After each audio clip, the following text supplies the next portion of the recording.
సేద్యమంటే భూమి లేదు, చదివిన నౌకరి లేదు, లక్షల మంది యువత రోడ్ల పొంటి తిరుగుతుండ్రు, నిరాశ నిస్పృహలతోని బతుకుతుండ్రు యువతంతా. వారి కోసమే నేను నడుస్తాను ఎర్రబాట. తుపాకీ ఎక్కుబెట్టి అమ్మా, నేను తుపాకీ ఎక్కుబెట్టి అమ్మా, ఈ దోపిడిపై పేలుస్తనే అమ్మా.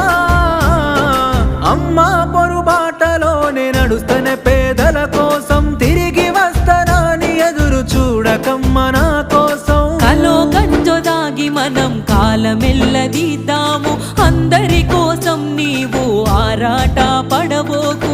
ఇంతకు ముందొక్కసారి పోలీసులు గాల్చినారు, నీకు ఆయుష్ పోసి కాపాడిరి ప్రజలు నిన్ను. ఎంత